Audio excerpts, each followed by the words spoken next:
2023년도 지속 가능 발전 부산 포럼이 2월 9일 목요일 날 12시 10분부터 3시까지 부산 파라다이스 호텔 1층 시실리 룸에서 열렸는데, 주제가 부산 엑스포 개최와 지역 발전에 관련된 세부 주제를 가지고 굉장히 좋은 자료를 세 분의 교수님께서 발표를 해주시고, 또 세 분의 교수님들께서 토론도 해주시고 해가지고 아주 유익한 자료고, 부산 지역이 이제 발전을 하고 이런 세계적인 엑스포를 유치함으로써 지역 경제 효과라든지 여러 가지 우리가 생각해보고 고려해야 될 요소들이 많이 있어가지고 요 좋은 자료들 내용을 제가 토론하는 거 녹화를 했는데 목소리가 생각보다 잘 녹화가 안 돼가지고 그 녹화 영상은 잠깐 보여드리고, 이 자료 제가 만든 거라든지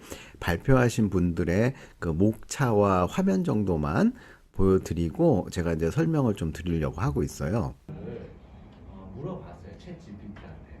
그래가지고 한글로 이제 좀 읽으면 안 될 것 같아갖고 영어로 영작을 질문을 해가지고 공손하게 프레이즈 붙여가면서 챗 GPT한테 물어봤는데, 이 자료는 제가 이 지속 가능 발전 부산 포럼에 대한 토론 자료를 12페이지, 12슬라이드 정도 만들어 가지고 설명을 토론을 하려고 만든 자료인데, 황희곤 교수님께서 기조 강연으로 2030 부산 엑스포의 협력 모형과 지속 가능성에 대해서 아주 재밌게 설명을 잘 해주셨고요. 엑스포 개최가 미치는 파급 효과와 엑스포를 통한 부산의 마이스 산업 발전 방향에 대해서 정숙화 교수님께서 발표를 해주셨고, 2030 부산 월드 엑스포의 사후 활용 방안 및 지역사회에 미치는 영향에 대해서 부산대학교의 김희태 교수님께서 좋은 자료를 준비하고 발표를 해주셨어요. 표제와 목차만 잠깐 제가 설명을 드릴게요. 우선 기조 연설을 해주신 황인곤 교수님께서는 요 목차를 넥스트 노멀 세계 경제의 변화와 그 다음에 2030 부산 엑스포의 기대와 향후 추진 방향, 메가 이벤트 협력과 지속 가능성 모형, 그 다음에 2030 부산 엑스포의 전략 과제 및 결론 및 재현에 대해서 설명을 드렸고요. 다음으로 부산대학교의 정숙화 교수님께서 엑스포와 마이스 산업 발전을 위해서 설명을 해주셨는데, 여기 목차를 잠깐 보면은 마이스 산업 현황이라든지 엑스포 개최가 미치는 파급 효과, 엑스포를 통한 부산의 마이스 산업 발전 방향에 대해서 아주 유익한 설명을 해주셨어요. 그리고 부산대학교 김희태 교수님께서 부산 월드 엑스포의 사후 활용 방안 및 지역사회에 미치는 영향에 대해서 아주 재밌게 강연을 해주셨는데, 엑스포 사후 활용에 대한 중요성이라든지 사후 활용 각 국가별 사례, 그 다음에 2030 부산 월드 엑스포 사후 활용 방안과 엑스포가 지역사회에 미치는 영향에 대해서 재밌게 이제 설명을 해주셨고요. 이 자료는 이제 세세한 것들을 다 이제 저작권이 있기 때문에 설명은 못 드리고, 제가 느꼈던 바를 여러분들한테 토론 형식으로 제시했던 것들을 설명을 드리도록 할게요. 우선 이제 제가 토론을 지정받으면서 앞에 발표하셨던 세 분의 제목을 가지고, 요즘에 이제 챗 GPT가 굉장히 뜨고 있고 뭐 설명을 잘 해준다고 그래가지고 챗 GPT AI의 그 확률적 응답을 통해 가지고 어떤 설명이 나올까 궁금해 가지고 제가 여기 회원 가입을 하고 질문을 만들어 가지고 여기다 집어넣었더니 챗 GPT가 이렇게 쭉 설명을 영어로 이렇게 해주더라고요. 그래서 이제 첫 번째 보면은 2030 부산 엑스포의 협력 모형과 지속 가능 성장 전략에 대해서 구체적인 예를 들어서 설명해 달라고 영어로 이렇게 영작을 해가지고 챗 GPT한테 이렇게 물어봤죠. 그래서 제가 이제 플리즈 붙여가면서 공손하게 좋은 결과값이 나오도록 이제 했는데, 이렇게 예를 들어 설명해 달라고 해야지 구체적으로 1, 2, 3 해갖고 꼭지를 찍어갖고 얘기를 해주는데, 제가 요거를 돌려본 느낌과 소감은 1년 전 자료를 가지고 GPT가 이렇게 만들어갖고 설명을 하는데, 역시나 오늘 그날 토론 발표해 주신 교수님들의 자료와 그 다음에 해안 그리고 전문적인 지식 이런 것들을 GPT가 따라오려면 아직 멀었다는 생각이 들고요. GPT는 일반적인 얘기만 하고 있죠. 그래서 GPT가 요거 말고도 여러 가지 장황하게 설명을 했는데 여기서 핵심 키워드만 제가 뽑아갖고 간략히 설명을 드리자면은 협력 모형과 지속 가능성 전략으로 첫 번째 제시한 게 파트너십 with local community, 지역 사회에 관련된 조직과 사람들과 여러 가지 협력을 통해 가지고 커뮤니티가 이러한 중요 이벤트를 포괄적이고 응답적으로 이러한 필요와 그런 열정을 다 포함할 수 있게 협력하는 게 굉장히 중요하다 이렇게 주장을 하고 있고요. 주장 제시를 하고 있고요. 그 다음에 여러 가지 이제 그린 테크놀로지를 활용해 가지고 이런 모형을 만들고 지속 가능성 전략을 제시했고 여러 가지 이제 지속 가능한 라이프 스타일 같은 것들을 통해 갖고 프로모션을 해야 된다. 그 다음에 여러 가지 이제 롱텀 장기적인 유산 계획. 그러니까 이런 그 엑스포를 하게 되면은 여러 가지 시설물이라든지 여러 가지 기념비적인 내용들이 있기 때문에 이것들을 관광이라든지 여러 가지 요소로 활용해야 된다. 그런 계획이 있어야 된다. 이렇게 제시를 했고요.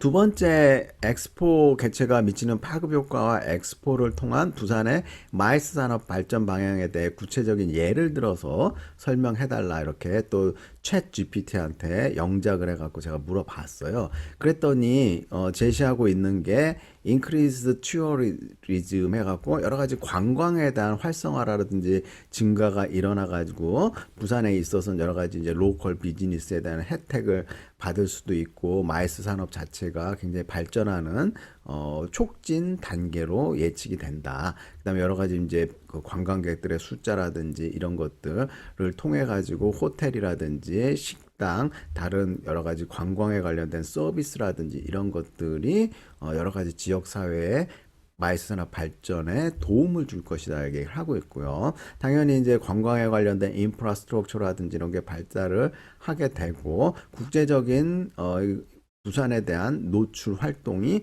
굉장히 증가할 것이다. 그 다음에 새로운 직업의 창출 등을 제시를 했어요. GPT는.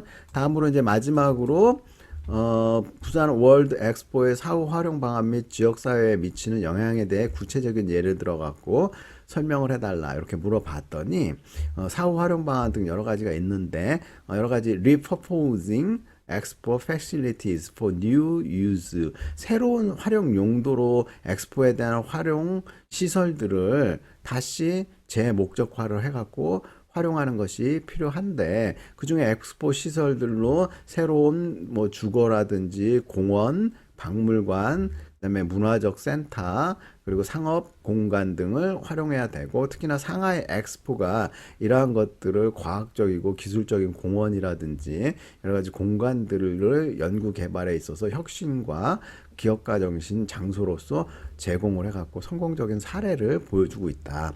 그다음에 여러 가지 이제 새로운 공공 장소에 대한 그 창출을 해갖고 사후 관리를 해야 된다. 그다음에 여러 가지 경제적인 개발을 위해서 촉진 활동들을 구체적으로 많이 해야 된다. 이렇게 간략하게 제가 정리를 해갖고 설명을 드렸는데 역시나 챗 GPT는 우리 교수님들께서 준비해 오신 발표 자료 내용보다는 덜 구체적이고 추상적인 내용을 가지고 이렇게 설명을 하고 있다. 이렇게 말씀을 드리고 지금 단계에서는 챗 GPT를 너무 전적으로 신뢰하면 안 되고 이런 좋은 포럼에 좋은 강사 선생님 교수님들께서 말씀하시는 구체적인 내용을 가지고 우리가 토론도 하고 그 다음에 부산 엑스포가 열정적으로 개최가 되고 활용이 될 수 있도록 지역사회 파급 효과라든지 이런 것들을 이제 잘 연구를 해갖고 이런 것들이 잘 확산이 되기를 기대해야겠죠.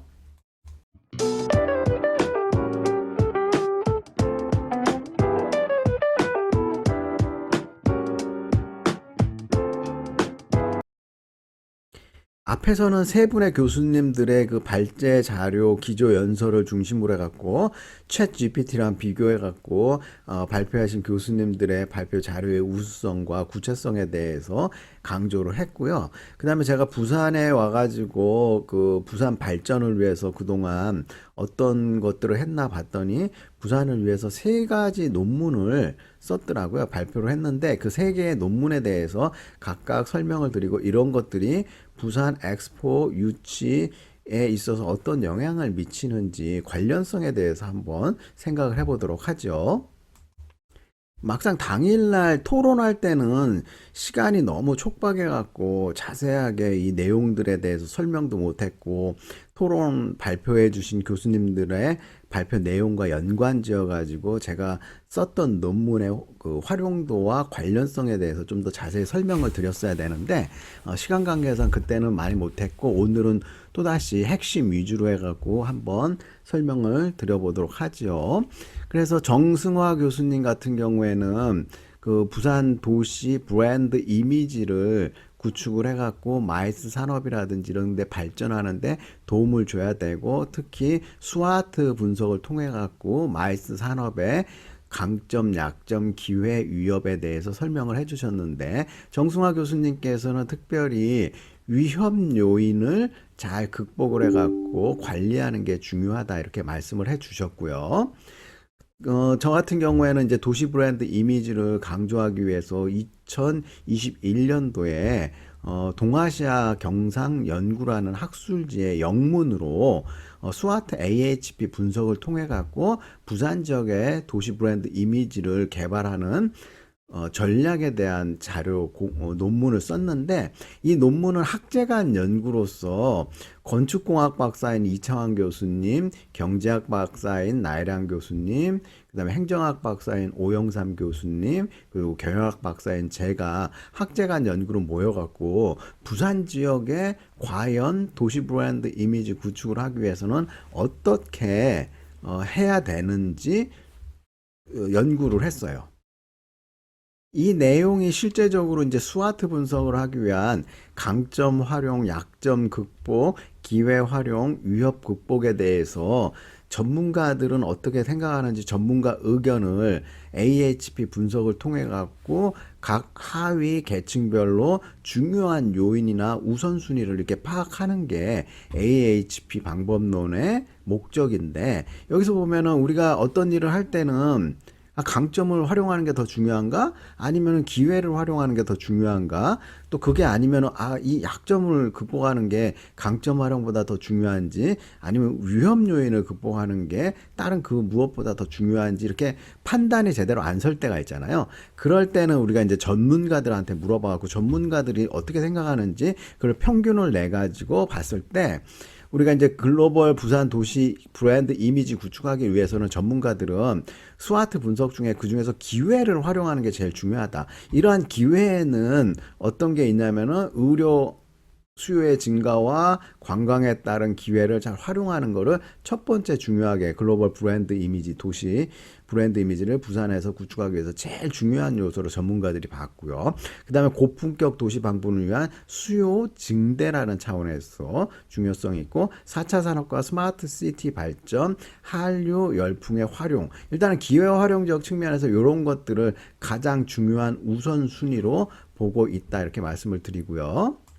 그래서 앞서 발표해 주신 황희공 교수님께서도 메타버스를 활용해 가지고 우리가 이제 비대면 상황에서 이런 촉진이나 이런 것들의 중요성을 강조하셨거든요.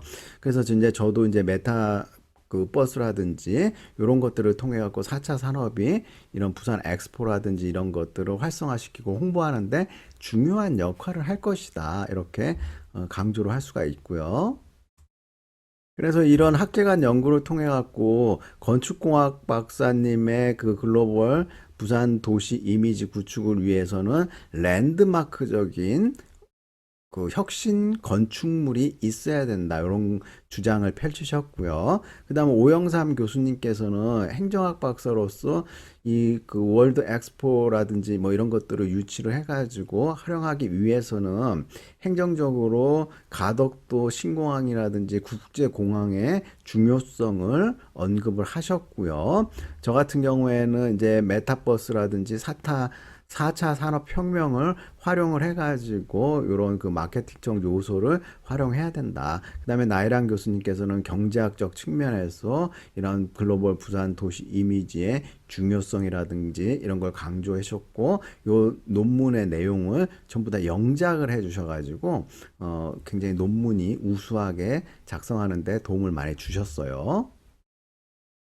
다음으로 부산 북항 재개발 지역의 랜드마크 개발에 관한 연구해갖고 친수공간 대관람차 도입 성공 사례를 중심으로 제가 이제 관광 레저 연구에 2019년도 1월 달에 논문을 하나 게재했거든요. 그래서 관광경영학 전공하신 전재균 교수님하고 이렇게 해가지고 이 사례 연구에 대해서 얘기를 했고요. 우리가 이제 글로벌 도시 브랜드 이미지 구축에서도 랜드마크 건축물의 중요성이라든지 대관람차 같은 이런 그 관람 요소를 통해 가지고 관광 수요 창출이라든지 이런 거에 대해서 이제 생각을 해봐야 되는데, 이 당시 논문에는 이제 싱가포르 플라이어라든지 뭐 런던 아이라든지 도쿄 뭐 이런데 그 이때 당시에는 165m가 아시아 최대 규모의 관람차라고 했는데, 요즘에는 이제 서울시에서도 뭐 서울링이라든지 이 관람차 비슷하게 조형물을 엄청나게 이제 크게 만들어 가지고 뭐 두바이인가 어디 그 중동 쪽에는 250m 가량의 이 그 관람차 비슷한 조형물이 또 있다 이렇게 얘기를 하시는데, 우리 이제 부산 북항에도 관람차를 좀 세계적인 명물로 만들어 가지고 랜드마크적인 구성 요소로서 활용을 하자고 제가 이렇게 2019년도에 논문을 썼거든요. 그래서 관심 있는 분들은 이 논문을 찾아가지고 한번 읽어보시길 바라고, 대관람차 효과는 여러 가지 관광 자원의 개발을 모색해가지고 랜드마크적 역할을 하고 해외 관광 투자의 마중물 역할을 함으로써 단시간 내에 가시적 성과를 낼 수 있는 경제적 효과를 지니고 있는 게 대관람차 도입 효과고요. 그 다음에 해운대 아쿠아리움 그 처음 만들 때 그 만들어 갖고 했을 때 그 몇 년 안에 투자 수익금 다 나오고 그랬다네요. 그래서 이런 대관람차도 일루미네이션 효과라고 해갖고 요즘에는 이게 밤에 멋지게 경관 조명도 되고 하나의 명소로서 굉장히 각광을 받게 되기 때문에 부산 엑스포 유치라든지 이후에 이 랜드마크로서의 여러 가지 건축물을 만들어야 되는데, 저는 기본적으로 이 대관람차를 하나 멋지게 만들면 그 관광 수요 창출이라든지 랜드마크 요소를 가지고 있을 것이다 이렇게 생각을 하고 있어요.